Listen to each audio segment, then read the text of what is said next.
tratemos algunos temas importantes que nos permitan seguir fortaleciendo la calidad, la seguridad y el acceso a la sangre segura, que es lo que queremos ofrecerle a todos nuestros pacientes. En el día de hoy tendremos dos intervenciones y un espacio de preguntas al final de cada una de ellas.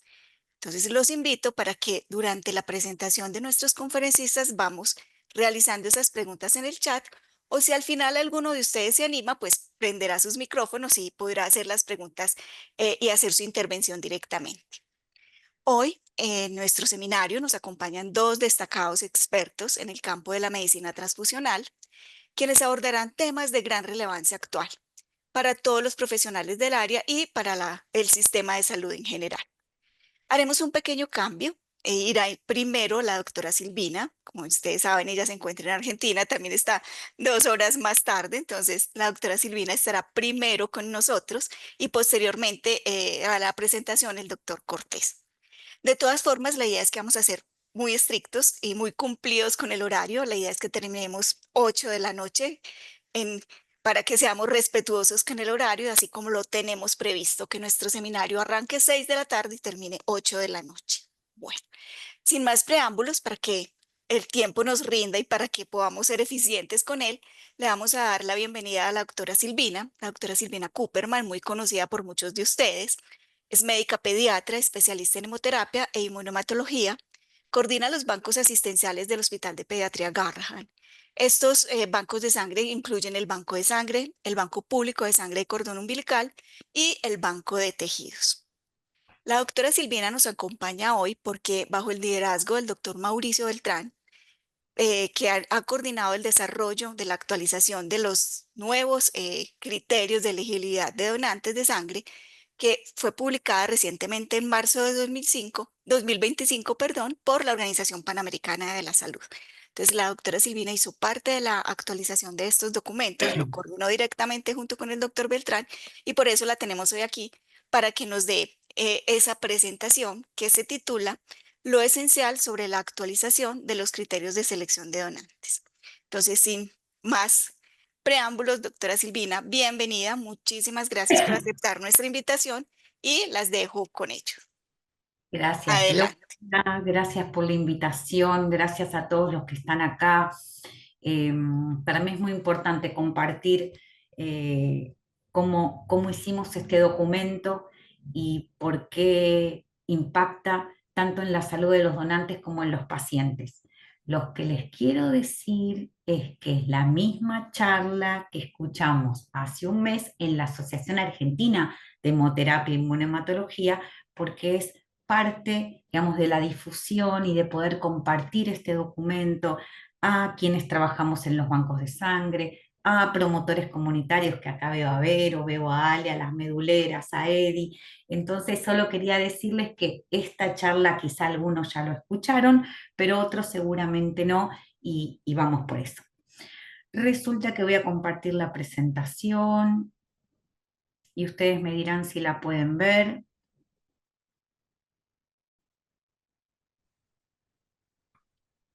Aún no. Ahora. Ahora sí, ahora sí, ahora Muchas sí. gracias a Cobasmet, a Gloria por haberme convocado y obviamente es un honor para mí estar con un maestro como es el doctor Armando Cortés, que quienes vivimos en Argentina vamos a tener la suerte de tenerlo en octubre en nuestro congreso acá en Buenos Aires. Para contarles un poco, bueno, cuando ustedes entran a la página de PAJO, y buscan elegibilidad de donantes o directamente lo ponen en un buscador de Google, ¿sí? Elegibilidad para la donación de sangre 2025, OPS, van a encontrarse con este documento que está ahí, lo van a imprimir así, lo van a anillar así y lo van a tener a mano en cada uno de los bancos de sangre para guiar las decisiones. Cuando lo tengan en su mano se van a preguntar, bueno, ¿y esto cómo fue hecho? ¿De dónde salió? ¿Cómo se construyó? Y se empezó a pensar en el 2019, como cuando dijo muy bien Gloria, el doctor Mauricio Beltrán Durán, quien es el director, el asesor de lo relacionado a sangre y a trasplantes en la Organización Panamericana de la Salud, le dice al GESIAM, en ese momento yo era presidenta del Grupo Cooperativo Iberoamericano de Medicina Transfusional, tenemos que actualizar nuestras guías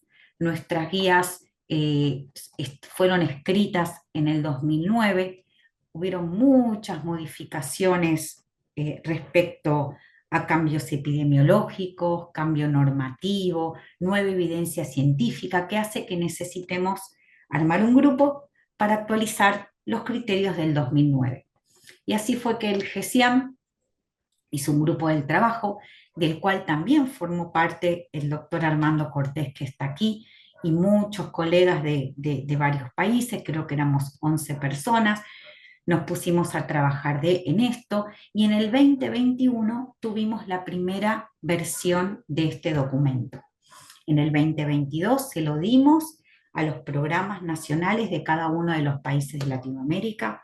Muchos contestaron, muchos no, pero eso fue sustrato para empezar a hacer las otras versiones. En 2023 lo revisaron otros expertos externos a los que los habíamos escrito en un inicio, por ejemplo el doctor Camacho, que ustedes lo conocen, el doctor Cruz, la doctora Ana del Pozo, y varios que, bueno, ahora no recuerdo los nombres, pero había un doctor de México, estuvo el doctor Lischiger de Estados Unidos, lo revisaron nuevamente y luego de esa versión pasaron, no sé, 4 o 5 versiones más, hasta que en el 2024 volvió OPS para que distintos expertos de diferentes programas de género, de vacunas, de dengue, de Chagas, de HIV, volvieran a revisar este documento, tanto en el contenido como el lenguaje que habíamos usado, digamos, la forma y el formato, para llegar a la versión super final del documento, que me parece que fue la versión 19 o 20, el doctor Beltrán lo tiene mucho más claro, que se publicó, como dijo Gloria, en marzo del 2025 y esta edición la que tenemos disponible. Acá les traje el QR para que puedan hacer con los teléfonos si quieren bajarlo o directamente, como les comenté antes, poner en Google, lo bajan, está en PDF para poder bajar e imprimir. Estoy yendo para atrás. Ahí está.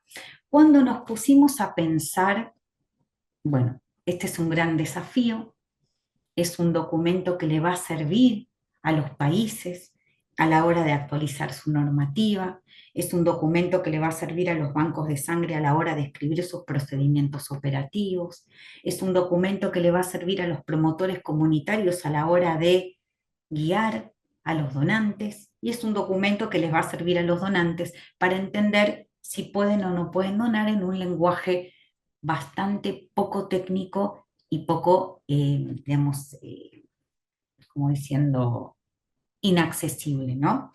Eso es lo que buscábamos. Entonces, pensamos en qué parámetros o principios rectores debíamos conducir, cuál era la filosofía de este documento. Y la filosofía de este documento está basada en el derecho del paciente a recibir la sangre más segura posible, en la ética de la donación en relación a hacer el menos daño posible al donante en relación a sus reacciones adversas y en el principio de precaución. El principio de precaución, que hace muchos años ya lo dictó, digamos, los principios éticos, ¿sí?, de la Asociación Internacional de Transfusión Sanguínea, que es aquel principio en el cual, cuando no hay una evidencia científica suficiente, ¿sí?, la balanza siempre se inclina hacia el derecho del paciente y la ética de la donación. Si yo no estoy segura si ese donante que tiene una diabetes va a sufrir una reacción adversa asociada a esta donación, una consecuencia indeseable, la balanza se rige a cuidar al paciente, al donante, perdón, y a seleccionar aquellos donantes que, por ejemplo, no tengan diabetes, en este caso, insulino dependiente. ¿Cuáles fueron las fuentes de información que buscamos? Lo primero que hicimos fue ir a buscar los papers, la evidencia científica, analizarla y hacer las tablas de evidencia. ¿Qué trabajos eran más confiables científicamente? ¿Qué trabajos nos iban a acercar más a la verdad por la calidad metodológica de los estudios científicos que estábamos encontrando? Lo segundo es la epidemiología local y regional. ¿Cuáles son las infecciones emergentes, las más prevalentes? No en todas las regiones, no en toda la región tenemos la misma epidemiología respecto a la prevalencia de infecciones transmisibles. ¿Qué documentos de la Organización Panamericana de la Salud o la de la Organización Mundial de la Salud estaban, estaban escribiendo? ¿Qué estándares internacionales que dan sus recomendaciones? Hay un montón de la ABB, un montón de la ISBT. Nos guiamos por las guías canadienses, usamos las guías inglesas, fuimos a ver recomendaciones del sistema de sangre australiano. Y por último, cuando teníamos toda esa información, eh, recogida, nos sentábamos y hacíamos un consenso de expertos en todos estos años que les conté al principio. Fueron muchas discusiones de idas y vueltas porque obviamente tratamos de captar y de condensar en este documento la mayor cantidad de perspectivas posibles. Cuando entren a leer el documento, van a ver que se repite el mismo patrón en todos los capítulos. Capítulos que tienen que ver con enfermedades transmisibles, con condiciones generales, con enfermedades no transmisibles, con intervenciones médicas y quirúrgicas. Cuando entren ustedes van a ver que cada una de las, dimensiones que podemos evaluar en los donantes tienen el mismo patrón. ¿Cuál es el fundamento de recomendar o no una conducta? ¿Cuál es finalmente la recomendación que se desprende de este fundamento? ¿Y de dónde obtuvimos las referencias bibliográficas para dar este fundamento y esta recomendación? En cada uno de los capítulos se repite el mismo diseño, el mismo formato. Otra de las cosas que nos planteamos es la heterogeneidad que existe en nuestra región respecto a las medidas que tomamos para que la sangre sea lo más segura posible.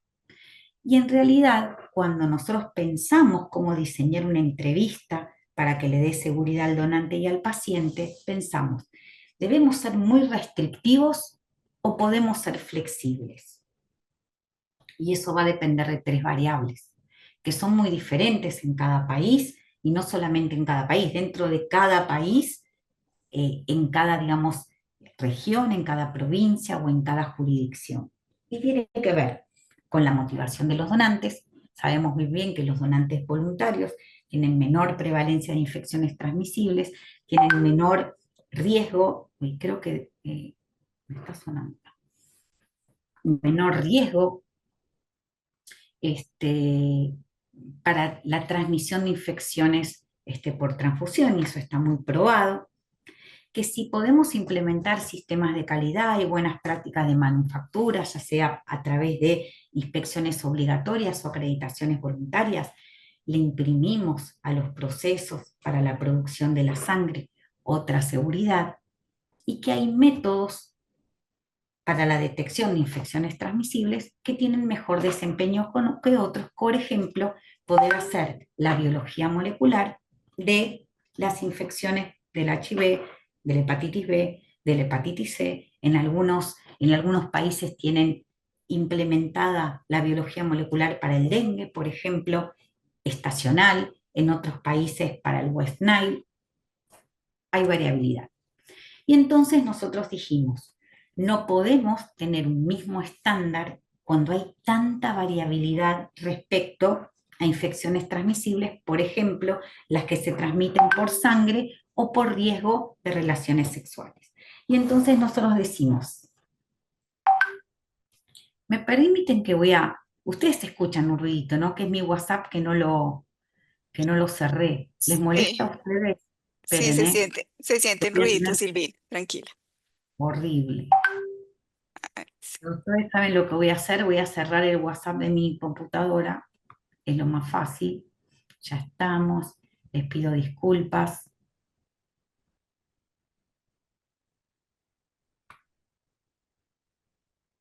Ahí volví a compartir. Ahí se está viendo, solo pantalla de esa Ah, pero lista. no lo veo. Un minutito, ¿eh?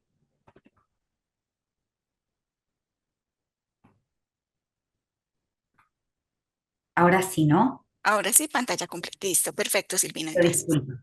Bueno, y entonces decimos que en aquellos lugares donde la donación voluntaria no es al 100%, donde los bancos de sangre todavía no tienen implementada la técnica de biología molecular y donde no está muy arraigado el sistema de gestión de calidad, el riesgo es alto, deberíamos ser un poco más restrictivos que si tenemos donación voluntaria, si tenemos biología molecular y tenemos implementado al 100% sistemas de gestión de calidad, es decir, hay una fuerte autoridad regulatoria, como lo que sucede en Colombia, por ejemplo, que son líderes en inspecciones, en regulaciones, en sistemas de calidad en mejora continua en bancos de sangre, pero lamentablemente todavía algunos países no alcanzamos ese estándar.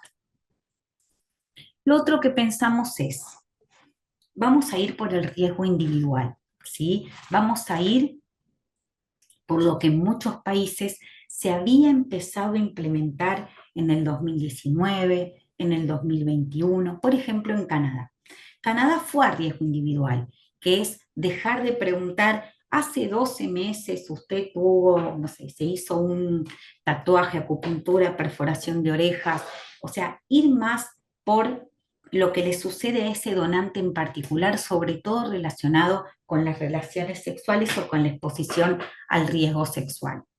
En Canadá, cuando fueron a riesgo individual, que tienen 100% de pruebas NAT, 100% de donación voluntaria, 100% de acreditación e inspección, tienen ventanas, o sea, tienen un riesgo residual de 1 en 12 millones de donaciones para HIV, de 1 en 27 millones de donaciones para hepatitis C y de 1 en 2 millones de donaciones para hepatitis B.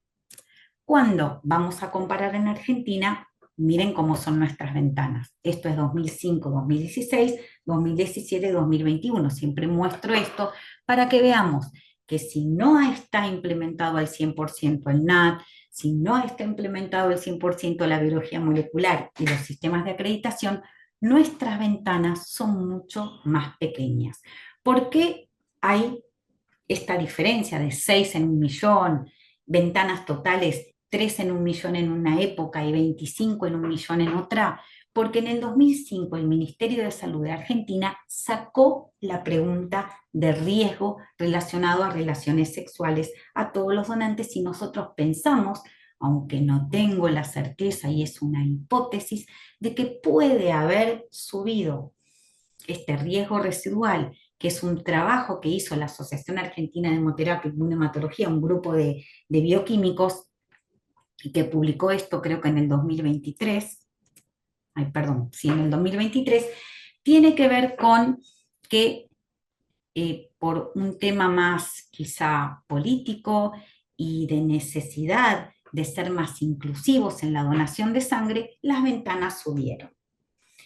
¿Por qué hablamos que hay que hacer y nos planteamos que hay que seguir haciendo preguntas en relación a la transmisión por sangre y a las relaciones sexuales? Porque como vemos acá, la relación entre el riesgo de exposición y el riesgo de infección es, número uno, la sangre. Número dos, el sexo anal receptivo. Número tres, compartir agujas. Número cuatro, el sexo vaginal receptivo, es decir, el sexo que llamamos heterosexual. Entonces, si nosotros pensamos cuál es el riesgo de inocular, por ejemplo, HIV cada 10.000 exposiciones, tenemos que seguir enfocándonos en preguntas, y esto es también para capacitar, educar a los donantes, de poner una pregunta, pero ¿por qué me haces esas preguntas? Acá está la explicación. Hacemos estas preguntas por el riesgo de exposición y el riesgo de infección relacionado con la vía de transmisión, que primero es sangre, muy exponencialmente superior a el sexo anal receptivo. Pero vamos a preguntas de género individual. ¿Y por qué vamos a preguntas de género, digamos, no, digamos, generales, no de género neutro, y no le vamos a preguntar a una persona si es homosexual, qué orientación sexual tiene, qué elección de género tiene? Eso no lo vamos a volver a preguntar y eso lo sacamos de esta guía y decidimos ir por preguntas de género neutro. Por el respeto a la identidad de género, que las preguntas sean orientadas a conductas de riesgo y no a, otra vez digo, a elecciones sexuales, y evaluar el riesgo individual en cada persona. Porque la OPS todavía sigue mencionando, y esto es del año pasado, que hay poblaciones de riesgo, que son poblaciones clave, que se encuentran en determinados colectivos, que son estos que se listan acá abajo, por lo menos para el HIV. Que además, lamentablemente, para la salud mundial, para las políticas sanitarias, sigue siendo una deuda enorme de cuidado y de protección en determinados colectivos. En trabajadores sexuales aumentó la prevalencia de HIV entre el 2010 y el 2022 en un 42%. En hombres que tienen relaciones sexuales con hombres en un 20%. En mujeres trans en un 19%. En el único grupo que disminuyó fue en las personas que comparten instrumentos que se inyectan drogas. Pero en todo el resto, lamentablemente, todavía siguen siendo poblaciones de riesgo, y esto es también para fundamentar por qué debemos todavía seguir haciendo estas preguntas y no podemos sacarlas de la entrevista. Entonces, la evaluación de riesgo individual hace foco en cuatro variables principales. Si la persona tuvo parejas sexuales nuevas, si tuvo conductas sexuales específicas, el número de parejas sexuales y el uso de profilaxis preexposición o posexposición. Según parejas nuevas, porque entendemos que existe un periodo de ventana que va a ser más largo o más corto según usemos pruebas de biología molecular, y entonces ahí está la clave de por qué preguntamos parejas nuevas y última exposición. Cuanto más cercana la donación sea la exposición, más posibilidad de poder, digamos, tener el riesgo de una ventana inmunológica. Según conductas sexuales específicas, bueno, en la primera diapositiva vimos un poco, ¿no? Que el riesgo de las relaciones anales receptivas es muy superior a el riesgo, 1.8, a otro tipo de relaciones sexuales. Según múltiples parejas sexuales, digamos, si bien no hay un valor de corte, esta tabla nos muestra bien que si bien el riesgo disminuye con el uso de preservativo, aumenta a medida que aumentan las exposiciones a distintas parejas. Y ven acá los OR, ¿no? 1,63, 1,27 y luego bajan. Y entonces ustedes me preguntarán, ¿por qué no preguntamos si usó o no preservativo, aún haya tenido relaciones sexuales por distintas vías y con distintas parejas? Porque está muy bien descrito que el uso de preservativo es un excelente método de protección individual, pero que sería muy difícil captar ese riesgo porque hay que hacer otras preguntas adicionales al donante, como si usó el preservativo durante todo el acto sexual, si el preservativo se rompió, si tuvo un accidente, sobre conductas más personales, ¿sí? Porque uno, ¿qué intenta con la entrevista?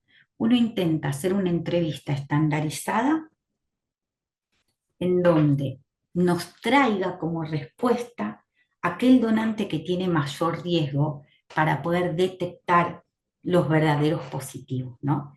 Y entonces todavía no se ha encontrado esa pregunta específica que nos permita traer sobre la seguridad del uso del preservativo o no, que no significa que no suceda.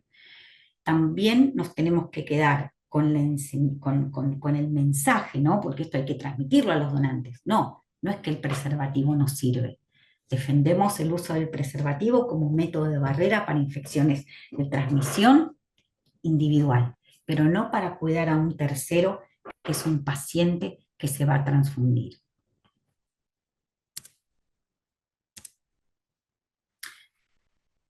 Y la cuarta pregunta que incluimos ahora, que no estaba en las entrevistas previas, es si usaron drogas antirretrovirales.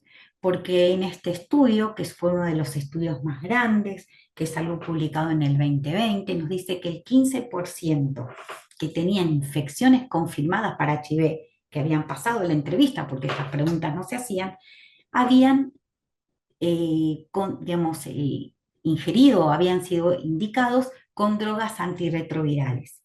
Y que de los donantes de varones de primera vez con marcadores ITT negativos, encontraron que tenían circulando el 0,6% PrEP en el momento de la donación.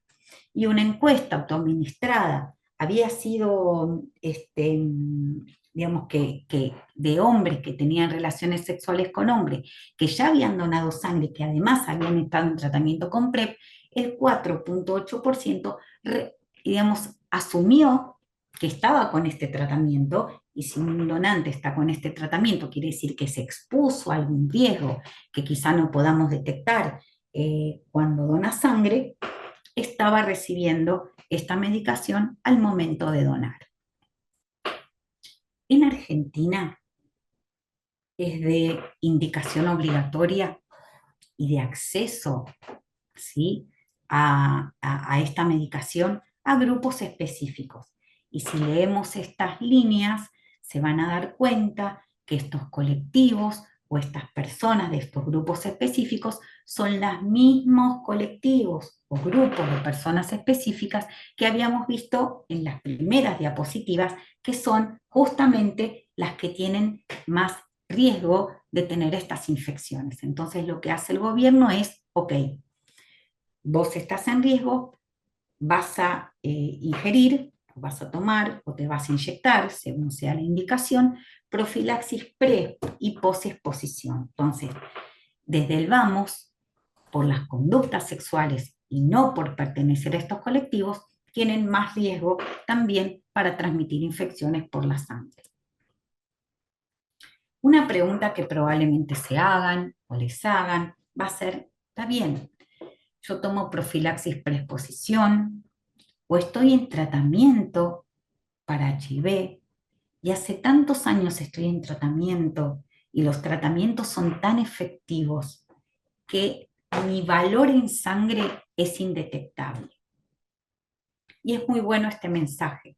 Es muy bueno este mensaje que da la OPS, que da ANAIDS, que da en Argentina una fundación que se llama Fundación Huésped, porque es un mensaje que no estigmatiza.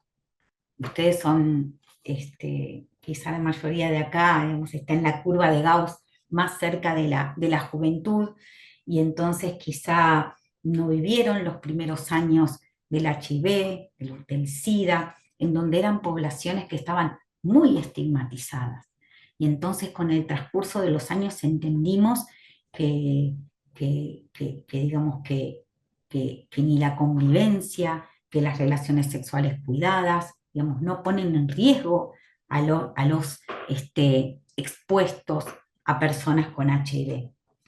Y este mensaje hay que transmitirlo todo el tiempo, que indetectable es intransmisible para las relaciones sexuales, pero aún no sabemos si es intransmisible para la sangre. ¿Y por qué lo decimos?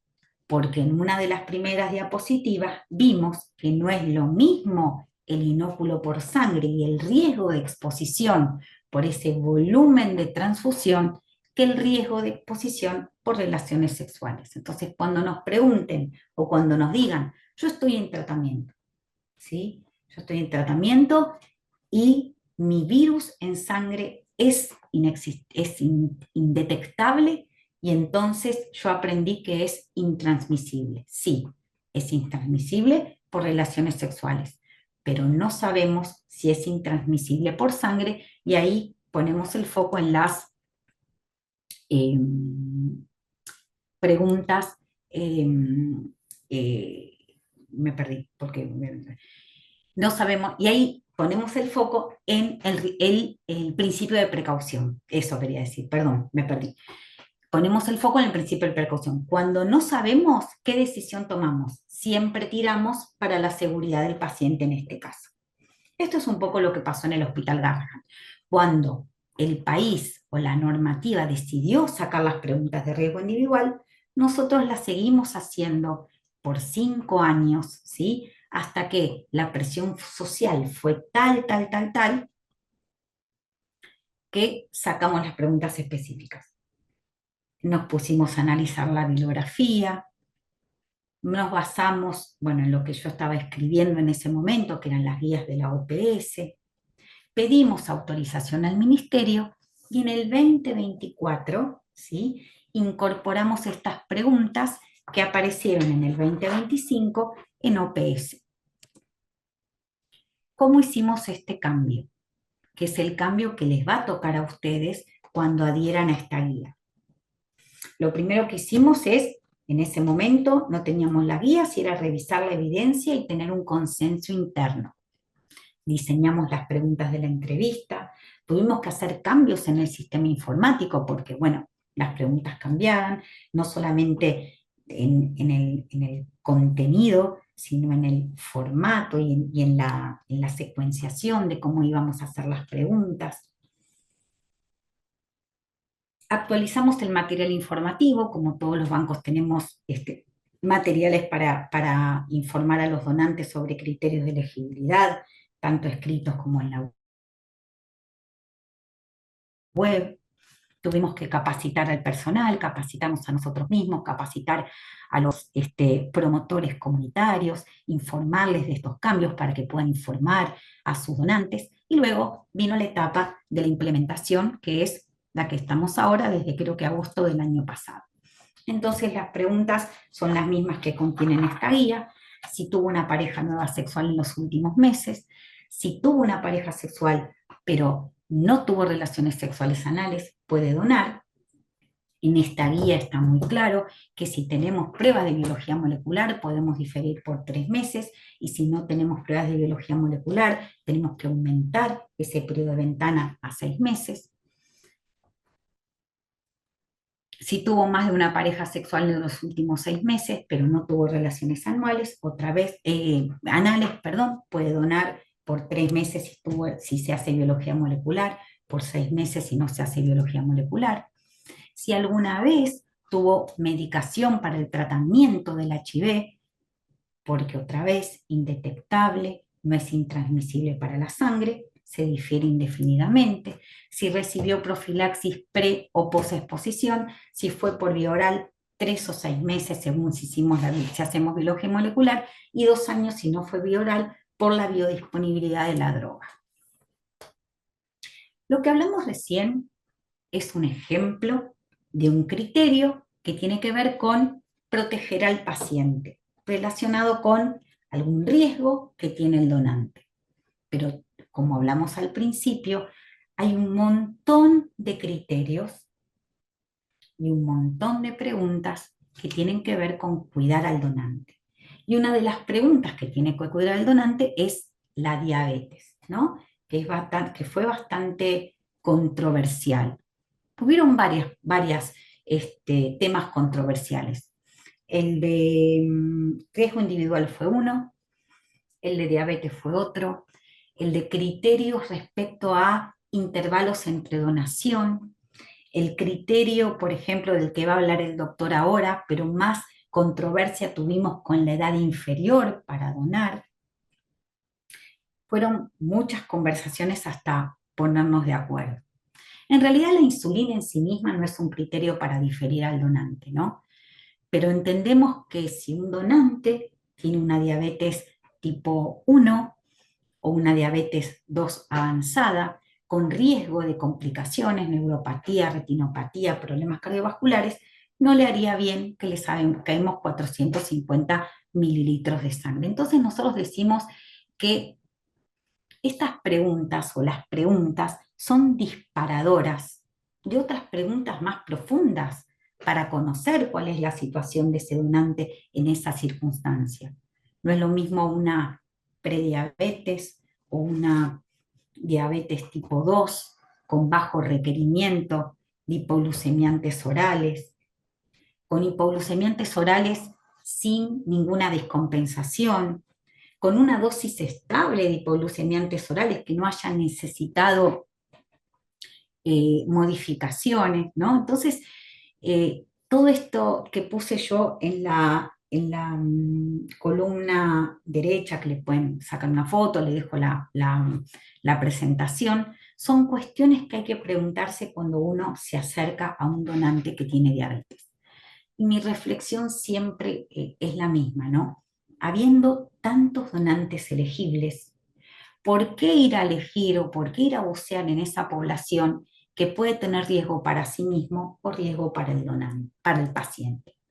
Entonces nosotros decimos, podemos aceptar un donante si ya se ha diagnosticado prediabetes o diabetes gestacional y ahora no requiere tratamiento, si tiene una diabetes controlada con dieta o tiene alguna medicación como las que se están usando ahora, liraglutide, si recibió tratamiento con insulina y se suspendió, si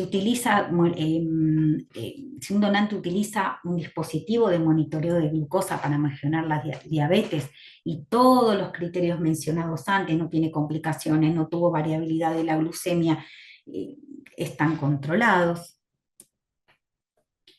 Cuando tomamos un donante con diabetes tenemos que contarle que esta extracción puede modificar las determinaciones de hemoglobina glicosilada, y entonces hay que decirle que si dona, le avise al médico que cuándo le va a hacer esta determinación, porque ustedes saben que la hemoglobina glicosilada es un marcador en el tiempo de los depósitos de glucemia en el organismo, y entonces que le recomendamos a la persona que done inmediatamente después de hacerse la prueba si el médico se le indica. Tenemos este material. ¿Y cómo lo encaramos? Depende si somos autoridades nacionales jurisdiccionales o si somos banco de sangre.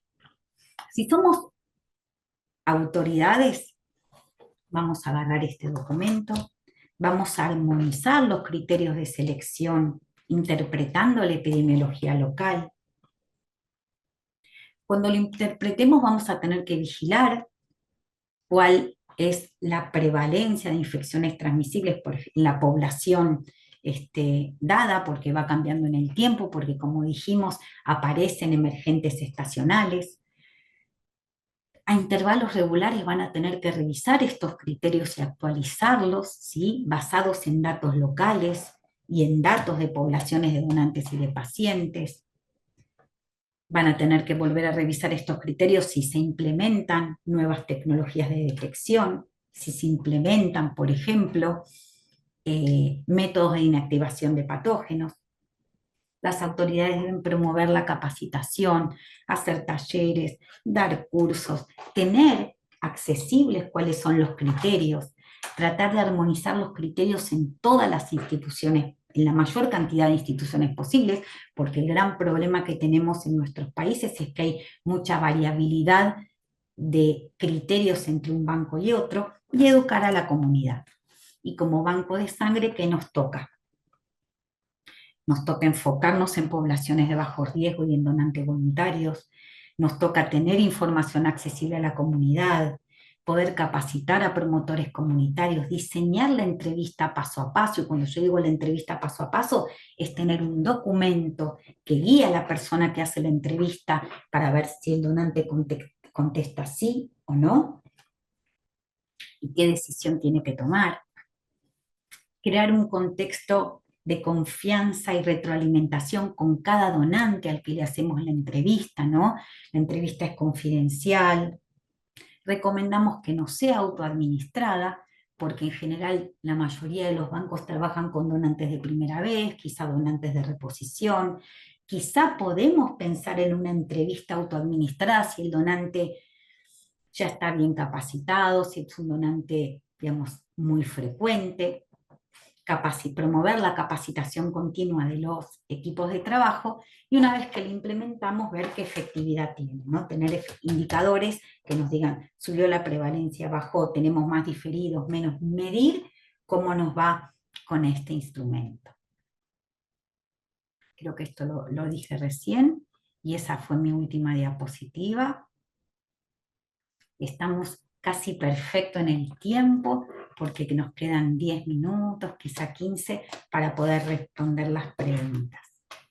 Así es, Silvina. Muchísimas gracias. Agradecemos a la doctora Silvina por esta excelente presentación, por este panorama general que nos da de cómo se han ido actualizando estos criterios de elegibilidad de donantes y la importancia de todo lo que hacemos nosotros día a día al seleccionar o al elegir nuestros donantes en el banco de sangre. En el chat no tenemos preguntas, pero aquí veo que el doctor Oscar Roca tiene la manito levantada. Entonces, doctor, bienvenido.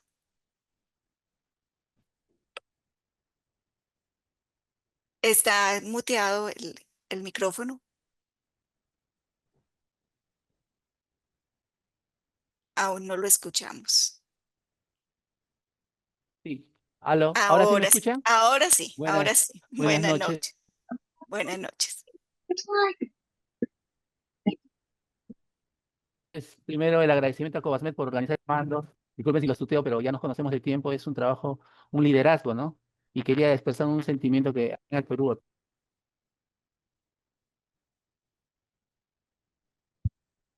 Se me al fue menos las... se considera de que pertinente, ¿no? Y es importante cimentar los conceptos de donación voluntaria. Mi pregunta específica va en el sentido justamente de las personas ¿Se está yendo la señal o soy yo?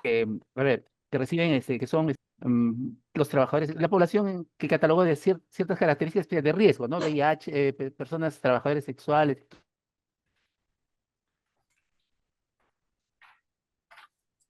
todo eso. Les- Entonces, vamos hacia lo políticamente correcto que no se debe discriminar a recibir.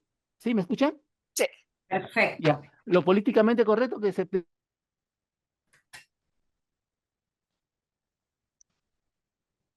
debe recibir a todos y no se hace ningún distingo. Pero lo tienen lamentablemente y no pueden poner en aras su derecho individual al no ser discriminado versus el derecho de la población que va a ser atendida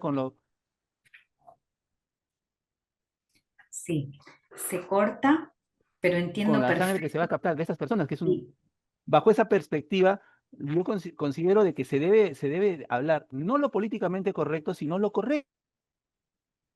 tenés toda la razón del mundo y es importante esto Y porque eso tienen que entender los políticos. Ahora yo sé, sí, digamos, bajo ciertas condiciones se pueden recibir estas personas. No, tampoco que por eso hay preguntas de riesgo individual. Independientemente que seas debemos ser varón, cerrados, ¿no? Pero tiene que quedar bien. Sé que, tiene que quedar claro.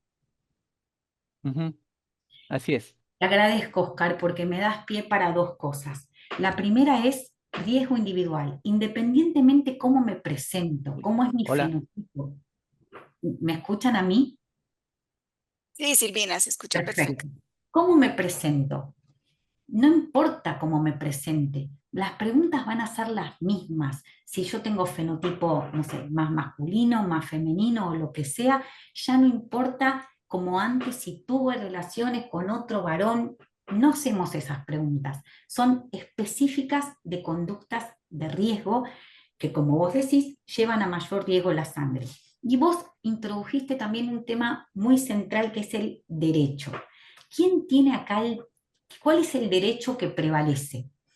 Prevalece el derecho del paciente a recibir sangre segura. Donar no es un derecho en sí mismo.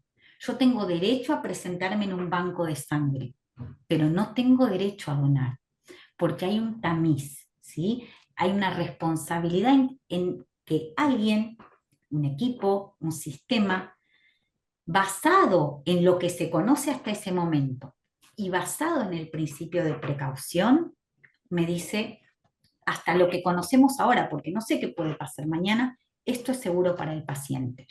El donante tiene derecho a que lo cuidemos para disminuir la prevalencia de reacciones adversas a la donación y consecuencias negativas.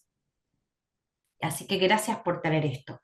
Lo otro que quería contar es que no nos vamos a aprender de memoria todo esto. Y para eso está la guía. No hace falta aprendérselo de memoria, hace falta tener un instrumento que sea de fácil acceso para la persona que hace la entrevista, de fácil acceso para el promotor y de fácil acceso para el donante. Lo importante, lo más importante es que sepamos la filosofía desde dónde nació esto. Cuidar al donante, cuidar al paciente y el principio de precaución. Y todo el resto lo leo. No me acuerdo si, no sé, el tamoxifeno sí, la isotretinoína qué. Eso está y eso está accesible y lo tenemos acá. Yo lo que hoy les quería dejar y lo que hablaba con Gloria es, bueno, en una hora obviamente no podemos hablar de, no sé, 200 páginas, pero en una hora podemos decir, cuando yo guarde este documento, estos van a ser las directrices que, digamos, nos acompañan. Así es, Silvina. Muchas gracias. Por aquí en el chat, gracias, doctor, por su intervención. Así es, que no olvidemos que lo que hacemos es muy importante y que es muy claro con la intervención y las diapositivas que nos presentó Silvina, que el riesgo de transfusión de una infección por ITT es mucho más alto que de otra forma. Entonces, que todos los días tengamos eso en mente porque somos nosotros los responsables de esas transfusiones que le estamos haciendo a nuestros pacientes. Aquí en el chat hay una pregunta, una pregunta que dice, buenas noches, ¿cómo abordan al donante con la pregunta de relaciones sexuales anales y por qué se considera más de riesgo? Bien, gracias por la pregunta, muchas gracias. Súper difícil, súper difícil. Nos tenemos que poner en el rol profesional. Es, digamos, hacer una entrevista, yo siempre digo, ¿no? Siempre pareciera que tuviera más importancia aquel técnico bioquímico médico que hace la biología molecular de inmunohematología y que sabe del último gen. Todo es importante, pero les aseguro que estar todos los días atendiendo donantes, haciendo entrevistas, es muy complejo. Es estar en la línea de fuego, es estar como con el paciente sangrando.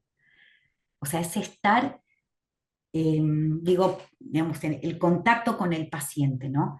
Entonces sí, es difícil, pero se entrena, se entrena.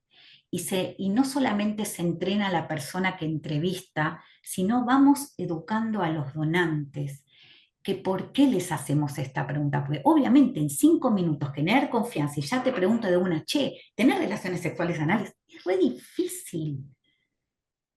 O sea, porque hay una cultura, ¿no? Que nos abriga, que nos da vergüenza, pero bueno, nosotros, rol profesional, ¿sí?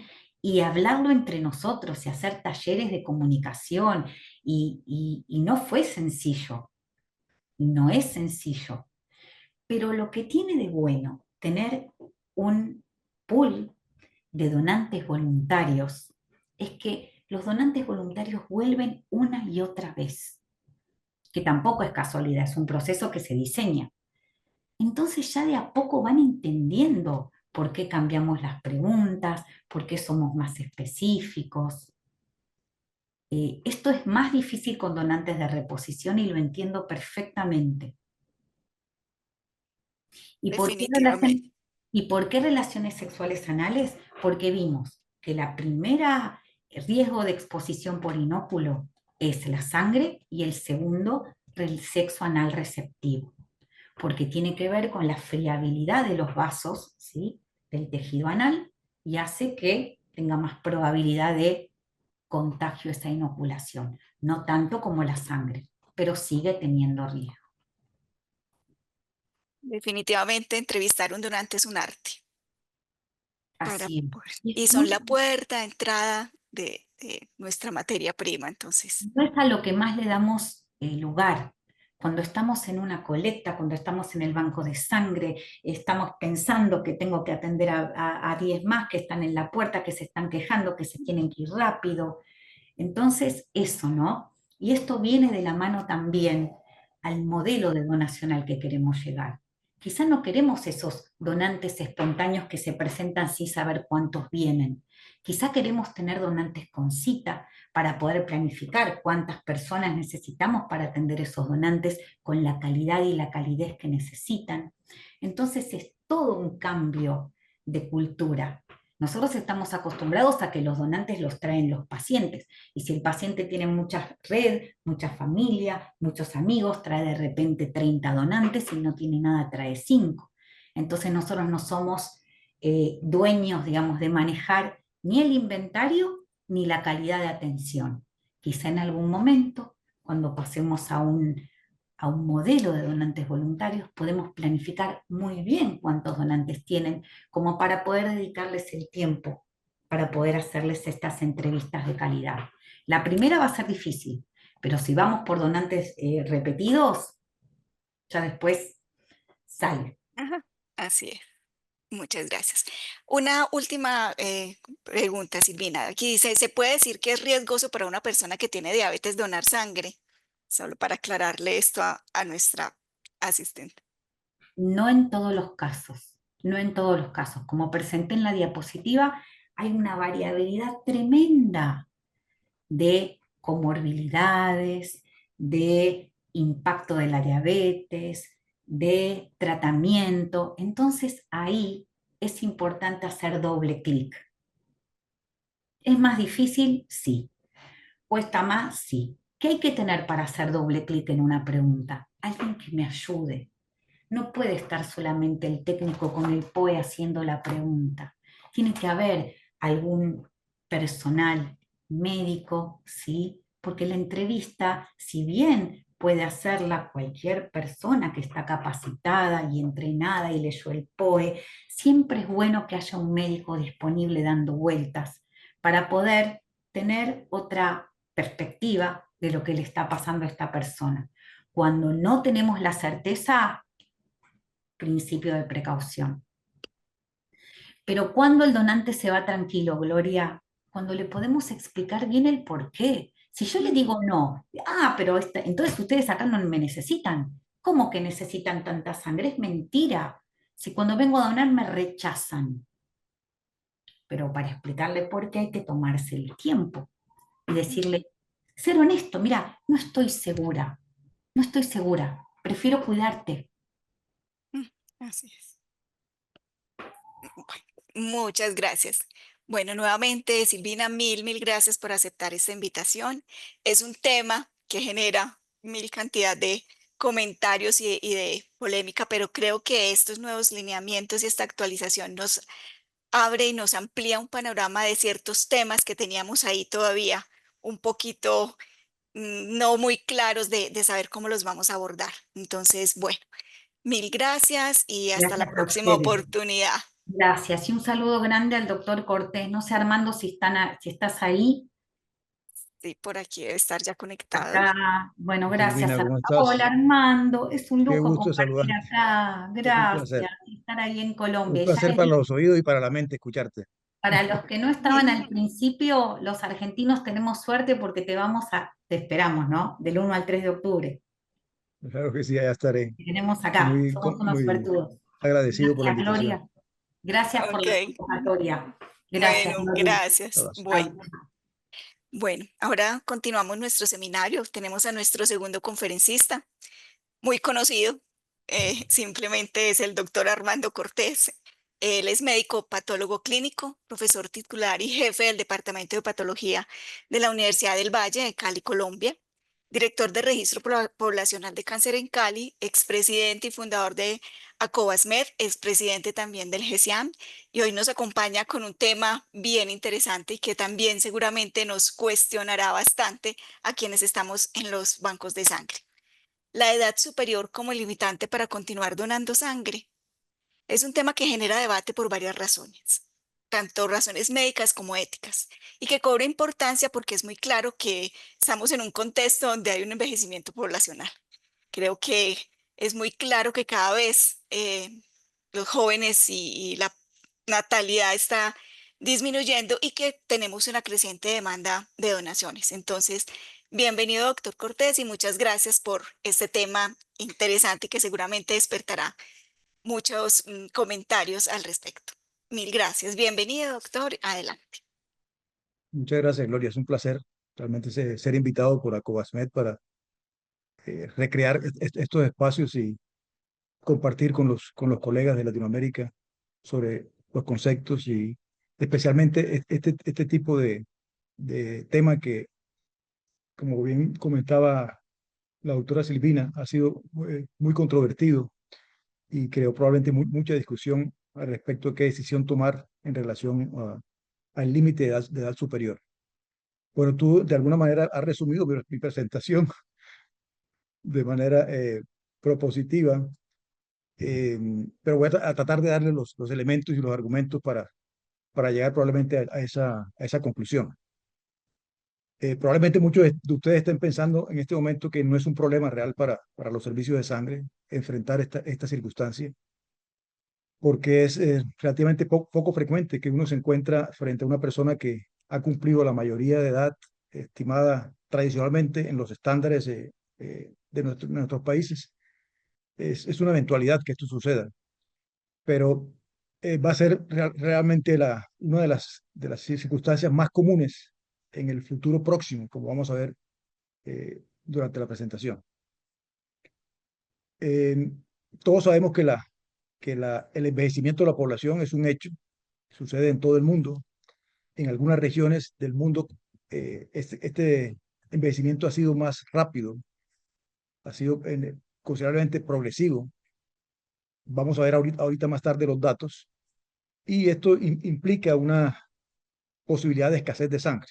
Está dentro de los factores más relevantes para pensar que en un futuro vamos a tener muchas más dificultades para la consecución de la sangre y de tener la cantidad suficiente para atender las necesidades de la población.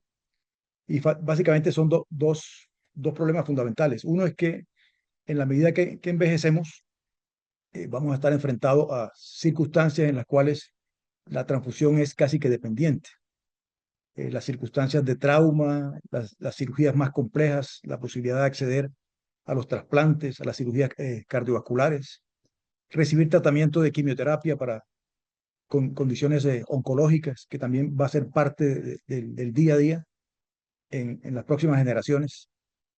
Y esto ha sido evidenciado en varios estudios que se han hecho en Francia, en Dinamarca e Inglaterra, donde la gran mayoría de los pacientes que ellos transfunden son pacientes mayores de 65 años.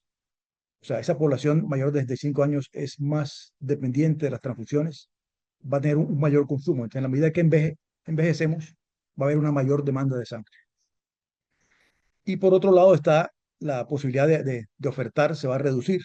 En la medida que los donantes superan la edad establecida máxima para donar, vamos a tener menos personas disponibles para donar y vamos a tener probablemente más personas diferidas por razones de afectaciones que son propias de la edad de los adultos mayores.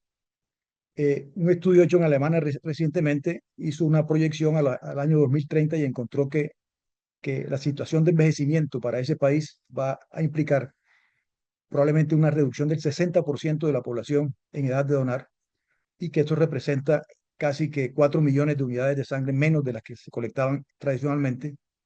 Esto podría representar pues las necesidades, por ejemplo, para el caso de Colombia, de 3 o 4 años de las necesidades de Colombia. De tal manera que esto va a tener un impacto muy significativo.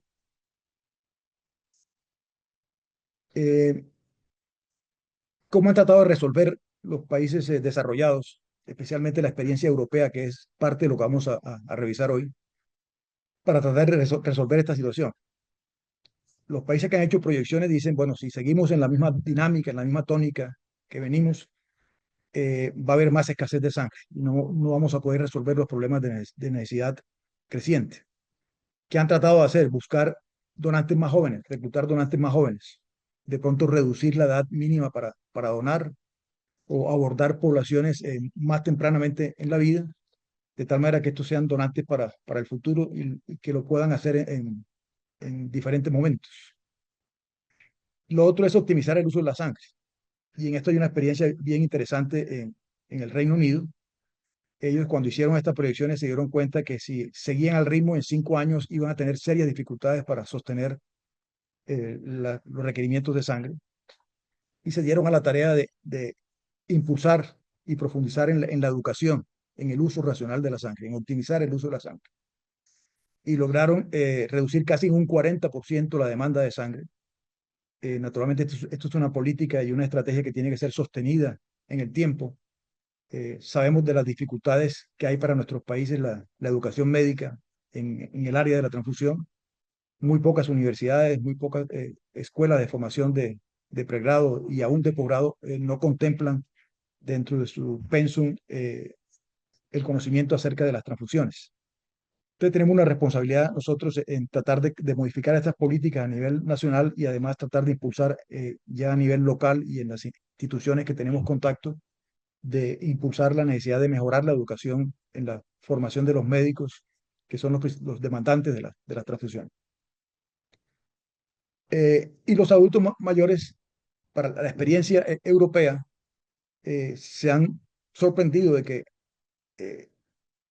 haciendo un manejo apropiado de estas circunstancias, han logrado que los adultos mayores contribuyan de manera significativa a los inventarios de sangre en esos países. Una mayor esperanza de vida y una vida más saludable, más prolongada para las características de estos países ha permitido eso, de que los adultos mayores se conviertan en un recurso valioso, seguro y que permite un incremento de las donaciones de sangre. En resumen, cuáles son los criterios que hay para límite de edad máxima para donar sangre? Yo he hecho una revisión rápida. Eh, para el caso de Europa, la mayoría de los países permiten donar hasta los 79 años de edad. O sea, prolongaron de 65 a 79 años de edad. En los Países Bajos está establecido hasta 79, es el país que más el tiempo mayor de aceptación tiene. Y la mayoría de los países aceptan donantes de más de 65 años siempre y cuando cumpla con dos requisitos. Uno, que tengan buena salud, como un criterio médico, y que sean donantes regulares. O sea, no es que la persona va a ir a donar la primera vez cuando a los 70, 80 años, no. Es una persona que usualmente ha sido un donante repetitivo, habitual, y llega un momento que supera la edad límite establecida para el país. Permiten eso, de que si es un donante regular y además tiene una buena salud, o sea, cumple con los criterios de salud, es aceptado como donante. La Cruz Roja Australiana tiene hasta los 75 años, aún incluyendo donantes de primera vez.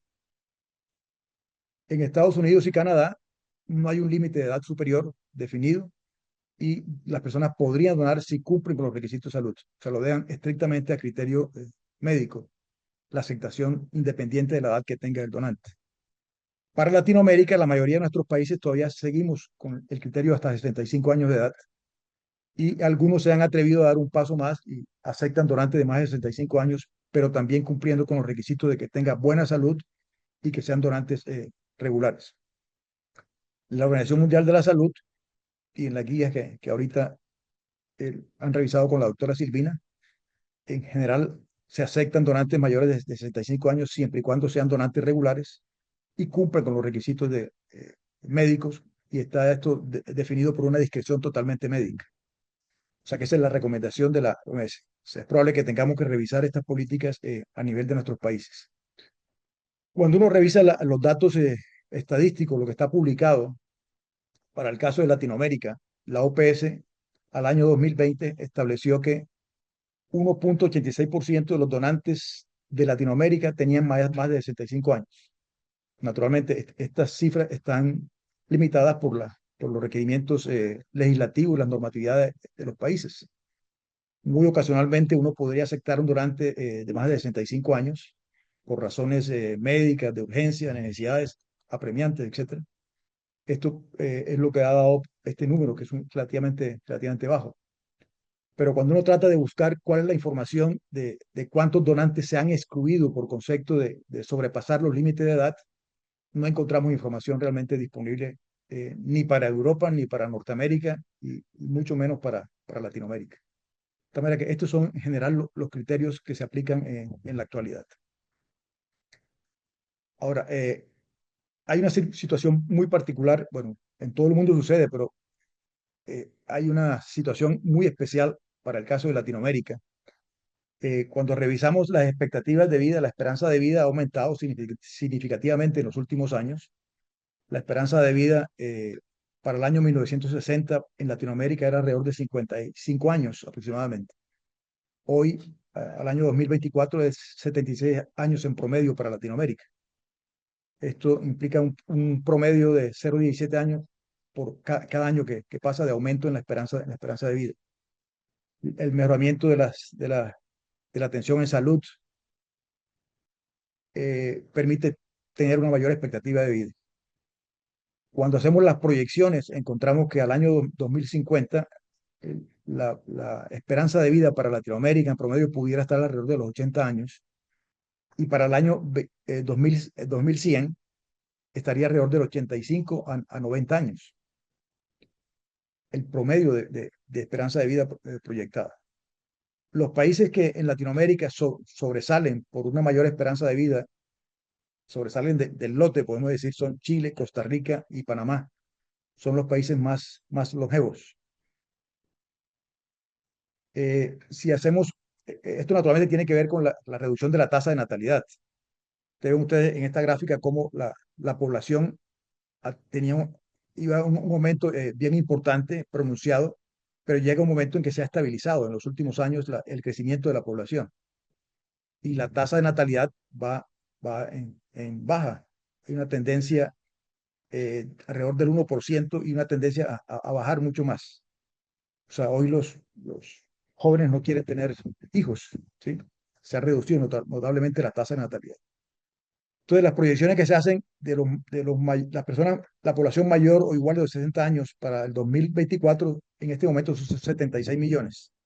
Para el 2037 serían 147 millones, casi que se duplicaría, cuadriplicaría. Y para el año 2075, 264 millones. En 10 años, la proporción de personas mayores de 60 años sobrepasará a las menores de 15 años. Y esto es lo que se ve aquí en estas gráficas, como la pirámide poblacional, que antes tenía una base muy ancha, se va a reducir con el tiempo y se va a parecer mucho más a los países desarrollados y a Europa. Cuando se hacen proyecciones también, comparativa entre las diferentes regiones del mundo, se encuentra que la región del mundo que más envejecimiento, más rapidez de envejecimiento tiene es Latinoamérica. Latinoamérica es esta línea punteada de rojo. Vean ustedes cómo en las proyecciones superaría y llegaría casi que a un nivel como el observado en Europa. O sea, en el lapso de 50 años, la población de Latinoamérica va a envejecer en el tiempo de 200 años que gastó Europa para llegar a la situación actual. Y ya les dije, esto fundamentalmente se debe a una tasa de envejecimiento mucho más rápida, a la sostenibilidad en la reducción de la mortalidad y también de la fecundidad. O sea que esta circunstancia que vive Europa hoy en día, para nosotros va a ser igual o en mayor dimensión. O sea, esto no está demasiado lejos. Entonces, ¿qué podemos aprender de las experiencias de los países que han implementado la donación de más de 65 años? Tendríamos que hacer fundamentalmente 4 preguntas. Primero es si esas personas que son aceptadas para donar sangre por encima de los 65 años aceptan esa circunstancia, esa situación. O sea, ¿estarían dispuestos a donar por encima de los 65 años? Es la pregunta. La otra aspecto que nos gustaría conocer es qué los motiva a ellos para continuar o desistir de la donación cuando cumplan esa mayoría de edad, entre comillas. ¿Cuál han sido la experiencia y cuáles han sido las complicaciones de aceptar esos donantes mayores de 65 años? ¿Qué impacto ha tenido la implementación de esas medidas en los países desarrollados.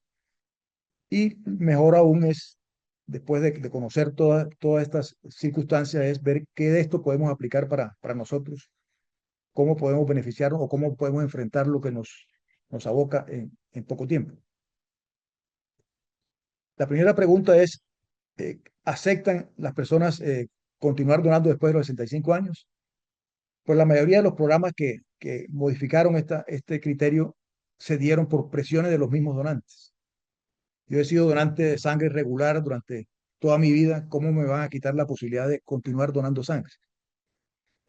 Parte de la presión ejercida por ellos mismos logró cambiar esa política. O sea que en general ha sido bien aceptado y ha sido motivado fundamentalmente por ello en algunos países. Y los otros definen que prefieren que sean considerados actos en función de la salud y no de la edad. O sea, que la edad no sea realmente una limitante, sino que si cumple con los criterios de salud pudieran continuar donando sangre.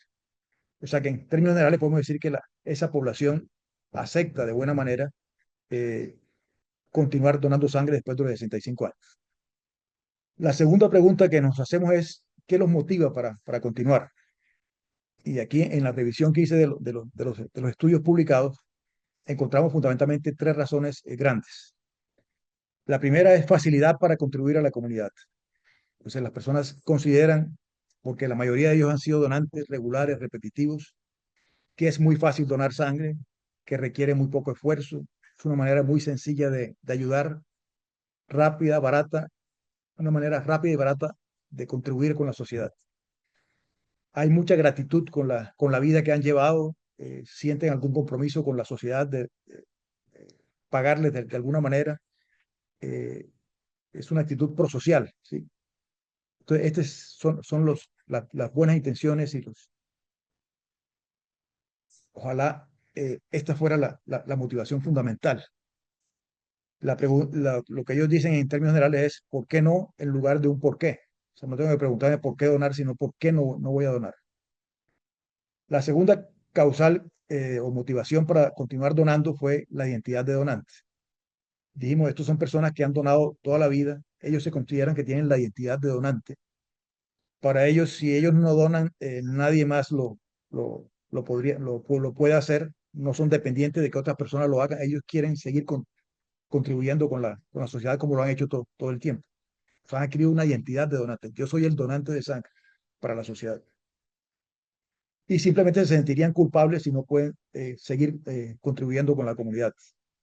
Ahora, hay una pregunta un poco ética y moral acá alrededor de esto, es si las presiones y la comunicación que han tenido los servicios de sangre ha llevado a estas personas a pensar de esa manera. Eso pues no está claramente establecido, pero es una motivación de todas maneras aceptable y reconocida por los servicios. Hay otra motivación que se vislumbra y aparece en la mayoría de las publicaciones que sí nos preocupa un poco. Y tal vez lo digo en sentido de una advertencia, que no vayamos a tomar estas motivaciones como la forma principal de abordaje de estas comunidades. Eh, Muchos de ellos donan probablemente porque el hecho de que lo acepten como donante ya les da como una certificación, una especie de certificación de envejecimiento saludable. O sea, yo estoy tan bien, a pesar de mis años, que me aceptan como donante. El otro es tener la posibilidad de un acceso a supervisión médica. Bueno, que también lo vemos en nuestras poblaciones de donantes actuales, que el chequeo de la salud, las personas que van a donar sangre porque se verifican su condición de salud, que ya vimos representa un peligro y un riesgo para nuestro inventario de sangre, porque detrás de ellos siempre se oculta el individuo que tiene factores de riesgo claros, que tiene factores de riesgo para transmisión de infecciones por transfusión, y simplemente va a un lugar que éticamente y moralmente, y además sin pagar y sin ser señalados, eh, verifican de alguna manera su estado de salud. Y son los que hemos detectado acá en el sistema de hemovigilancia en Colombia, que donan a intervalos muy cortos de tiempo entre una donación y otra, con tal de estar chequeándose. y es un riesgo para los inventarios de sangre. Y lo otro es acudir a pruebas de pesquisa o de tamizaje o de verificación del estado de salud como una forma de compensación por la donación.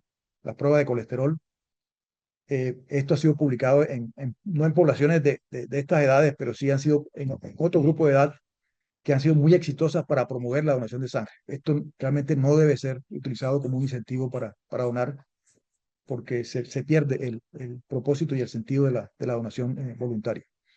Entonces, en general, son conceptos de autopercepción de la salud.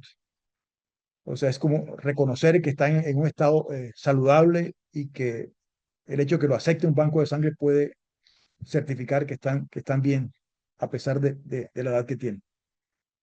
Entonces, esto básicamente lo planteo de esta manera porque es algo que debemos tratar de no cometer errores en este sentido. Ahora, ¿cuáles son las barreras para donar a estas personas? Muy pocas barreras realmente. Algunas tienen que ver con las enfermedades crónicas, que en algunos de nuestros países no son muy bien manejadas y las personas tienen complicaciones a muy temprana edad. Es un problema aún dentro en los países desarrollados. Y la hemoglobina baja, especialmente en hombres. Ya aquí las mujeres no tienen tanto problema con la hemoglobina por efecto de la etapa posmenopáusica, pero sí encontraron en algunas dificultades con los niveles de hemoglobina en hombres. Y una minoría de estas personas que donan sangre después de los 65 años piensan que debiera haber una supervisión médica un poco diferente a la tradicional. Consideran que la edad pudiera afectar negativamente la capacidad para donar sangre y que pueden tener efectos negativos la donación. Pero esto es una minoría realmente de las personas que están incluidas en estos programas.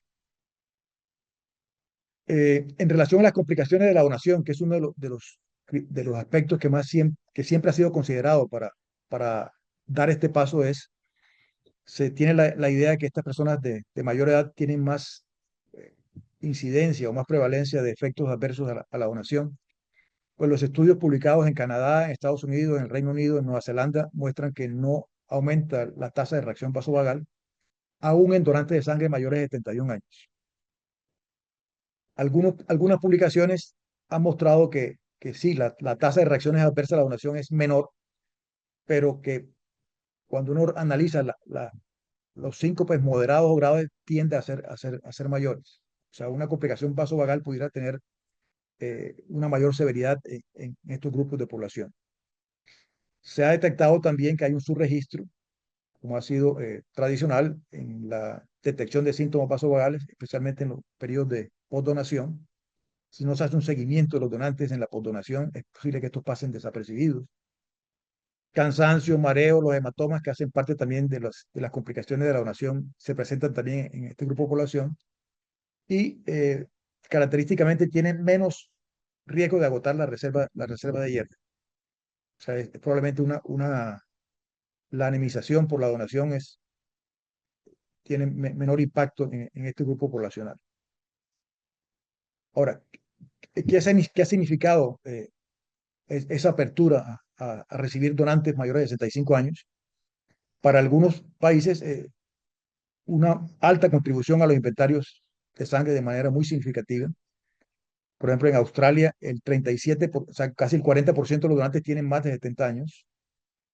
Y en otros países, en general, alrededor del 5% de las tasas de las donaciones de sangre son hechas por personas mayores de 68 años. Un aspecto interesante que se ha notado es la lealtad.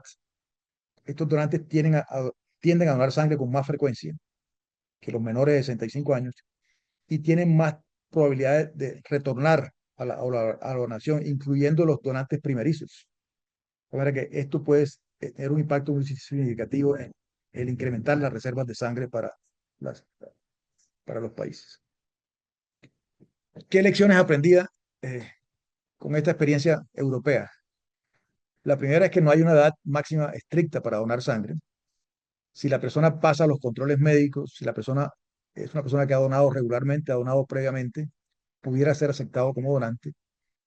Esto es una manera de evitar la discriminación por efectos de la edad de centrarse fundamentalmente en la salud y en la capacidad de cada uno de los individuos, garantizar el derecho a la participación, siempre y cuando la persona cumpla con los requisitos de salud para hacerlo, y vemos que tiene un impacto muy significativo, es muy valioso desde el punto de vista de seguridad y efectividad de la donación.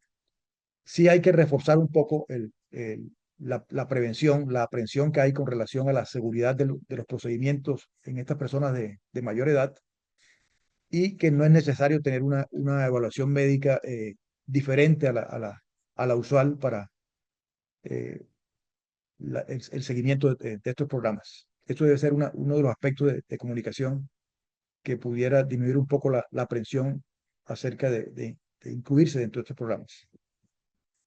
Ahora sí tenemos que hacer una salvedad en esto, de que son poblaciones de donantes distintas a las nuestras. La mayoría de estos programas se han hecho en poblaciones de donantes repetitivos y habituales, o sea, donantes experimentados. Por eso pudiera estar influyendo mucho en las bajas tasas de reacciones adversas a la donación. En algunas de las publicaciones, el donante que menos donaciones tenía 20 donaciones, de esta manera que son personas totalmente experimentadas en el acto de donar. Son poblaciones también altamente participativas, con, con el concepto de deber cívico, que eso hay que trabajarlo mucho para el caso de nuestros países. No sé si pasa en los países de ustedes, pero acá el civismo y la cívica se dejó de enseñar. Eso ya no está dentro de los pensos académicos. La otra gran diferencia es el nivel educativo de estas poblaciones de donantes de mayor edad, y el empleo, incluyen muchos de ellos empleados con remuneración. Las personas en estos países trabajan hasta los 70, 80 años sin ninguna dificultad, y combinan parte del tiempo que dedican a trabajo de actividad voluntaria. Son personas con mucha disponibilidad para acciones voluntarias. Y otra gran diferencia son las expectativas de jubilación. No sé si pasa en otros países, pero las expectativas de jubilación, por lo menos en Colombia, cada vez se reducen. Es probable que muchos de los jóvenes de nuestros hijos hoy en día no tengan opción de una jubilación por la informabilidad laboral, cada vez más barreras para acceder a la jubilación. Entonces, esto hay que tomarlo con pinzas. Entonces, miremos un poquito qué pasa en Latinoamérica. La pregunta es, ¿estamos preparados para dar este paso? Que tiene que ser es necesario, pero hay que hacer unos ajustes y unas intervenciones que permitan y faciliten que esto suceda sin mayores contratiempos. Cuando uno revisa la esperanza de vida saludable, o sea, no solamente la esperanza de vida, sino saludable, o sea, que la persona tenga buena salud y que no tenga ninguna limitación por la enfermedad o tenga una discapacidad, encontramos que solamente hay 2 países que han hecho una medición de la esperanza de vida saludable, que son Costa Rica y Chile. La gran mayoría tampoco tienen una medición clara sobre la esperanza de vida total que permita afrontar esta situación. Los países que están mejor ponderados o calificados son los que están viendo en la diapositiva. Costa Rica, Chile, Panamá, Uruguay y Cuba tienen las mayores esperanzas de vida, y esto se atribuye a mejoramiento de los sistemas de salud, el acceso universal a la salud, una alta calidad de vida, programas de salud integral y orientados al envejecimiento, mejores políticas públicas. Entonces, si uno quisiera hacer un estudio piloto, debiera probablemente considerar estos países para explorar y mostrar de alguna manera el camino a donde deben avanzar los otros países en Latinoamérica. Hay 3 países en Latinoamérica que están preparándose para el envejecimiento y llevan ya años de estar haciendo con diferentes políticas, y probablemente estos van a tener pronto una esperanza de vida saludable que permita acceder a este tipo de programas. Son Uruguay, Chile y Costa Rica, cada uno de ellos con sus particularidades. En Uruguay tienen un liderazgo en las políticas de envejecimiento. La población de Uruguay está envejecida desde hace mucho tiempo.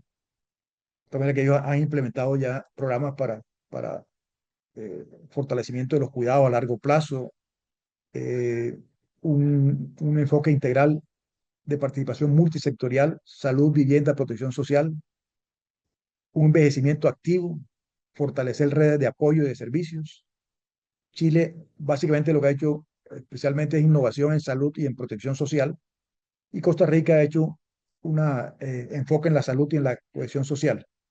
Entonces, estos países llevan unos años ya de trabajo y probablemente serían los primeros que pudieran adoptar una política esta y ver un poco, señalarle un poco el camino que debemos recorrer los demás.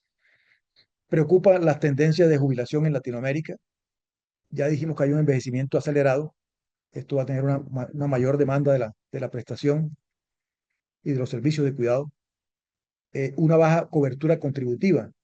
Va a haber que hacer algunas modificaciones a las contribuciones de los que laboran, de los que trabajan para asegurar la jubilación de toda la población, de los que vienen atrás, que probablemente no van a tener acceso a una jubilación apropiada. La sostenibilidad financiera de, de, esta, de estos programas de jubilación. Y una dificultad también es con la equidad de género. La brecha salarial de hombres y mujeres sigue aún siendo muy alta. Eh, las mujeres tienden a ganar menos por trabajos similares en comparación con los hombres, y tienen algunas dificultades también con los periodos de interrupción laboral por cuestiones de embarazo y de trastornos de menstruación que también impacta significativamente en la vida laboral. Chile es el único país que está en el escalafón del sistema de pensiones, que mide varios parámetros y que se ha considerado un sistema de pensión apropiado, aunque tiene un costo de vida elevado y tiene que hacer algunas adecuaciones aún a los sistemas de pensiones. Es probablemente el que tiene mejor expectativa en los sistemas de pensiones. Entonces, lo que les he hablado al momento somos diferentes. O sea, los adultos mayores de 70 años son diferentes en Europa y en Latinoamérica. Aquí yo he resumido rápidamente cuáles son las diferencias significativas en el acceso, en las tasas de vida saludable, en, en las pensiones estables y la cobertura ampliada. El envejecimiento en Europa es activo y es promovido. Hay muchas organizaciones para hacer actividades físicas y hay infraestructura apropiada, lo cual se carece en la mayoría de los países en Latinoamérica. Las viviendas están más adaptadas a la autonomía para evitar accidentes. La posibilidad de tener una vivienda también está más garantizada. Está más organizada la participación comunitaria en los mayores de edad, y el acceso a las tecnologías y a la digitalización también está más garantizada en Europa, en Latinoamérica. De manera que hay unas diferencias sustanciales entre lo que es una persona de mayor edad en Latinoamérica y Europa, y no podemos adoptar directamente las experiencias de ellos a las experiencias nuestras. Debemos contextualizar la realidad de Latinoamérica. En los aspectos normativos habrá que modificar varias de las normatividades que hay en otros países y hacer fortalecimiento en los bancos de sangre en varias áreas. Reforzar la capacidad para la selección individualizada y entrenamiento como criterios de selección. Campañas dirigidas a los donantes mayores también, donde se destaque los aspectos de la seguridad del proceder.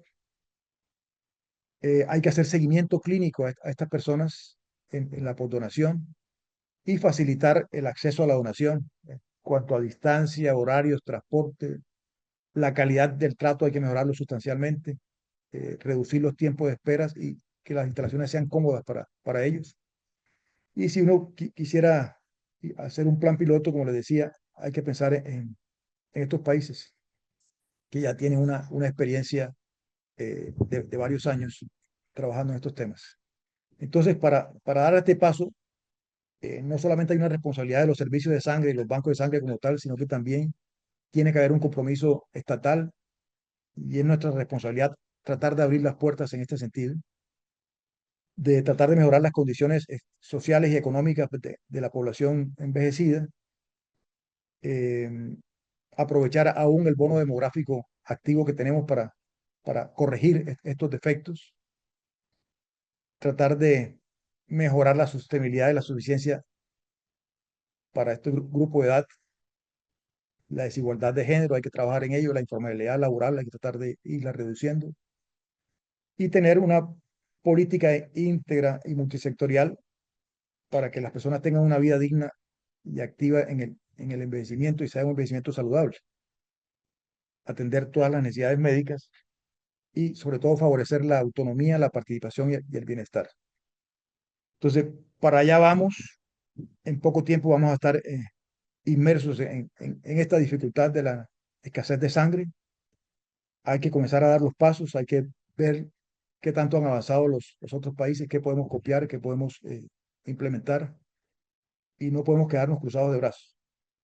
De manera que pudiéramos comenzar con alguna de las tareas que nos competen. Modificar la normatividad es fundamental porque eso es una barrera hoy en día para la mayoría de las normatividades que están aplicadas en Latinoamérica. Quería escuchar algunas preguntas, alguna inquietud con respecto a este tema. Si tienen experiencias en particular que me gustaría conocer y compartieran con los demás. Doctor, muchísimas gracias por la excelente presentación, por un tema que aquí tenemos el chat lleno de comentarios, preguntas y demás. Hay algunas que quizá usted ya haya eh, mencionado durante la presentación, pero que vale la pena que las reforcemos. Aquí se preguntan qué se tendría que hacer a nivel latinoamericano, de Latinoamérica, para que, como dice el doctor, la edad no sea una limitante. Nos pregunta Gonzalo Moya. Bueno, Gonzalo, a ver, mencioné en la charla varias cosas que tenemos que hacer. Uno, cambiar la normatividad, naturalmente, y hay que modificarla. Y hay que seguirse las experiencias ya particulares. O sea, la edad no debe ser un límite. Hay que atender básicamente las condiciones físicas del individuo, el estado de salud, las experiencias previas de donación. Da mucha seguridad porque no va a ser una experiencia inicial a esa edad. Eso da mucha confianza sobre el proceso y reduce probablemente, impacta en las reacciones vasovagales. Hay que mejorar las condiciones socioeconómicas, el estándar de vida en nuestros países tiene que ser superado para llevar a esta población a esas circunstancias. Eh, es probable que las expectativas de vida hayan aumentado sustancialmente, pero no libre de limitaciones físicas y de incapacidades, ¿no? En eso hay que trabajar mucho, porque si no nos vamos a quedar cortos, porque ya vimos que esto se nos viene encima. Es una circunstancia que va a ser del día a día, porque vamos a tener que abordar estas poblaciones, pero hay que mejorar sustancialmente sus condiciones. Aquí hay otra muy relacionada, doctor, que dice que si se puede adoptar esta medida según criterio propio del banco de sangre o si debemos esperar aprobación de la normativa colombiana en este caso. No, la normativa es Nada que hacer. normativa, o sea, no hay nada que hacer. En Colombia llega el INVIMA y te encuentra un donante por fuera de ese rango y ellos aplican la norma que está establecida. De Exacto. pronto, a nivel del Instituto Nacional de Salud puede hacerse alguna consideración al respecto y pudiera avanzarse en esto, porque esperar a que haya una modificación del decreto va a ser complicado. Hemos trabajado tantos años tratando de hacerlo y no ha sido posible. Pero miren ustedes que se han ido organizando cosas alrededor de la legislación actual y nos ha permitido avanzar a pesar de todo, a pesar de las limitaciones. Entonces, esto puede ser algo que hay que tratar y hay que considerar. De hecho, han habido varios avances y actualizaciones de los lineamientos de criterios de selección de donantes en Colombia y ese podría ser Claro. en ese sentido. Aquí hay otra pregunta, doctor. ¿La presencia de hipertensión controlada excluye automáticamente a un donante mayor de edad o existen excepciones según manejo médico y la estabilidad del paciente? Los hipertensos pueden donar sangre, siempre sean controlados médicamente, eh, que las cifras tensionales el día de la donación pues estén dentro de los límites establecidos para su aceptación, que no hayan tenido complicaciones a consecuencia de la hipertensión, una historia de falla renal, una angina de pecho, un evento cerebrovascular, etcétera, un trastorno de la retina, etcétera, por una enfermedad hipertensiva. Y lo otro es que estén tomando medicamentos en un tiempo prudencial, ¿no? Que casi siempre cuando hay modificaciones de la dosificación o del medicamento, puede haber una inestabilidad que pueda ser más susceptible a que estas personas donando sangre tengan algún evento adverso a la donación. Entonces, tener un tiempo prudencial que varía entre 1 y 2 meses para que se haya estabilizado el medicamento y se hayan reducido los efectos adversos producidos por el medicamento mientras se logra la estabilidad del paciente. Gracias, doctor. Y aquí hay dos también muy relacionadas. Una que pregunta que qué controles médicos tendríamos que hacer en los bancos de sangre para recibir donantes mayores de 65 años. Y otra persona pregunta específicamente si los bancos de sangre tendrían que realizar pruebas para colesterol a estos donantes. No, no, realmente la prueba de colesterol no es una prueba de tamizaje para la seguridad del receptor, no tiene nada que ver. Esto lo han utilizado básicamente como un incentivo, es decir, vamos a hacerle una prueba de PSA, vamos a hacerle una prueba del chequear el colesterol o a ver cómo está la hemoglobina glicosilada, etcétera. O sea, cosas que se han inventado los servicios de sangre para promover la donación. Esto no debemos caer en esa dinámica. Sí hay que atenderlo de una manera especial, ¿no? O sea, ya dijimos, facilitar el ingreso, el acceso de ellos, que no tengan que hacer filas, que estén en un ambiente agradable, que el personal sea muy empático. Son personas, bueno, todos merecemos respeto, pero hay que tener un trato muy especial con ellos. Hay que cuidar mucho los aspectos de hidratación, interrogar mucho más profundamente sobre sus complicaciones cardíacas, sobre sus antecedentes de enfermedad, que puedan pues identificar alguna limitante para su salud. O sea, hay que entrenar a las personas encargadas de la selección, no de la manera probablemente como lo hacemos hoy, un poquito más liberal, porque son en general personas saludables, pero acá va a haber un grupo de personas que tienen más riesgo de tener complicaciones que pudieran pasar desapercibidas a una simple inspección, a una simple vista. Entonces hay que profundizar mucho más en esto. Hidratarlos más apropiadamente, dejarlos más tiempo en la recuperación, hacerle un seguimiento en la posdonación probablemente más de cerca. O sea, requieren un condicionamiento para tratar a unas personas con un trato distinto realmente, diferencial. Gracias, doctor. Tenemos otras preguntas aquí en el chat, pero tenemos también por aquí una manito levantada del doctor Oscar Roca. Entonces, démosle paso para que él haga su Hola, comentario. Oscar, ¿cómo estás? Doctor Cortés, buenas Se te está Muy cortando. bien. Un poquito interrumpida tu comunicación. noches, qué gusto escucharle. Disculpe si nuevamente cuando usted... Aló. Sí, sí, está un poco, el internet no está bien acá. Sí, La disquisición que hizo sobre por ejemplo, la periodicidad en la donación de salud y que es importante también tenerlo presente, no solo en este grupo poblacional, sino en general. Yendo específicamente a los adultos mayores, le comento la experiencia que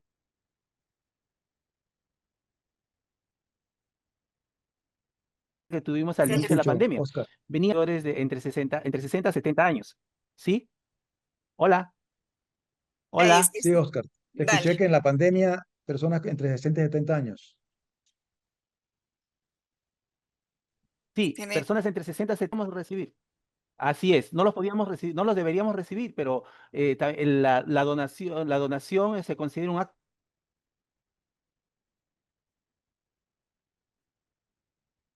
No médico escucho. acá en el no, Perú. Entonces, bajo este criterio, en un momento, la entrevista es un arte. O sea, el arte de la entrevista para el donante es prácticamente estamos escuchando la mitad, algo sí, muy delicado y bueno, pues bajo ciertos criterios en pequeñas cantidades, ya. A ver, recibimos donantes entre 60 a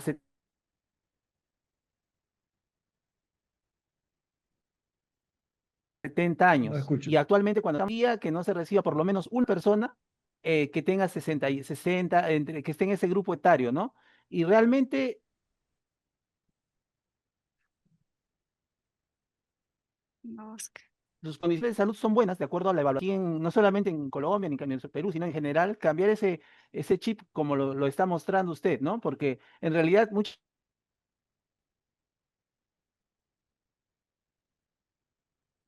gente se siente marginada, se siente con la necesidad que hay, no se le impide por ese criterio, doctor. Sí, yo les comenté que la gente, los que están acostumbrados a donar sangre de manera regular, pues reclaman ¿Qué le y fueron parece? la motivación para Hola. la creación de muchos programas, ¿no? Ujú. Sí, pues No es creo, no creo que esa importante. sea la circunstancia usual acá en nuestros países. O sea, primero por las bajas tasas de donación repetitiva que tenemos y las experiencias previas son muy escasas, pero me refiero a que nos vamos a ver enfrentados a eso. O sea, nos va a tocar hacerlo. O sea, queramos o no, vamos a tener que adaptarnos a atender esa población. Nos toca hacerlo. Así es, nos va a tocar porque nos vamos a quedar sin donantes en un futuro, posiblemente. Aquí hay otra pregunta, doctor, pero es que respecto a los Sin pacientes sangre. con hemocromatosis, ¿hay alguna restricción que usted considere para que sean donantes? Bueno, mire, las políticas con la hemocromatosis han cambiado. Yo recuerdo cuando yo iniciaba mis actividades en banco de sangre, que había muchos programas en el mundo basados en donación de personas con hemosiderosis. Aprovechaban la circunstancia de tener que someterlos a sangrías repetidas y aprovechaban esas unidades para transfundirlas en pacientes. Pero yo creo que la aparición del VIH y la conciencia que tenemos hoy en día de la transmisión de infecciones y de tratar de apartarnos un poco de cualquier tipo de presión que no sea la de ayudar a un prójimo, son siempre conductas de riesgo, ¿no? Estas personas, pues naturalmente deben ser sometidas a flebotomías. Ellos probablemente pensarán que ojalá la sangre de ellos sea útil para alguien, sería una manera de contribuir a la sociedad, pero siempre detrás de estas cosas no hay un propósito de voluntariedad, sino que recibir una, no económica necesariamente una retribución, pero sí mejorar su condición de salud, es como el propósito de ellos, y esto se aparta un poco de lo que hemos estado trabajando tanto tiempo, que es promover la donación voluntaria.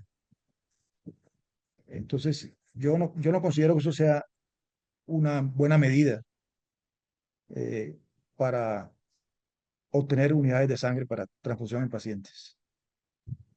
De hecho, doctor, en nuestro medio, pues para uno realizar una flebotomía, como lo llamamos terapéutica, se necesita una orden médica, que el médico Claro. estipule claramente cuál es el volumen que se le va a extraer a ese paciente, porque pues finalmente no es un donante, sino que puede Y considerarse eso, inclusive como un y eso no paciente, es, ¿cierto? eso no es una actividad de los bancos de sangre, o sea, es una actividad probablemente servicios de transfusión, sí, pueden tener prestar el servicio, pero no de la entidad colectora de sangre, no, eso debe apartarse ahí para evitar confusiones, ¿no? Ah, de acuerdo. Y aquí hay otra, doctor, pero respecto al paciente con rasgo falciforme, que quizás está muy de moda y se está viendo mucho en los bancos, que si estos pacientes pueden donar.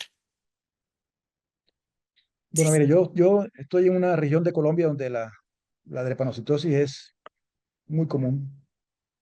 El 25% de la población de Cali, donde yo vivo, es afrocolombiana. 25% de la población. Es quizás de las áreas de Latinoamérica donde más población afro hay. 1 de cada 10 afrocolombianos es portador, ¿sí? mm, No la enfermedad, es portador al menos. Eh, Nosotros hemos usado durante toda la vida acá sangre de estas personas. Eh, Recientemente algunos bancos de sangre hacen pruebas de drepanocitosis, eh, pruebas de ciclemia con betabisulfito de sodio, que es una sí, manera claro. cualitativa de verificar la presencia de falciformia. Pero todo el resto del tiempo lo hemos hecho sin una complicación reconocida a consecuencia de esto. Pero cuando uno revisa la literatura dice que se podría usar la sangre de raco recesivo. Eh, Habría que tener algún tipo de precaución cuando la sangre es destinada para bebés, para prematuros.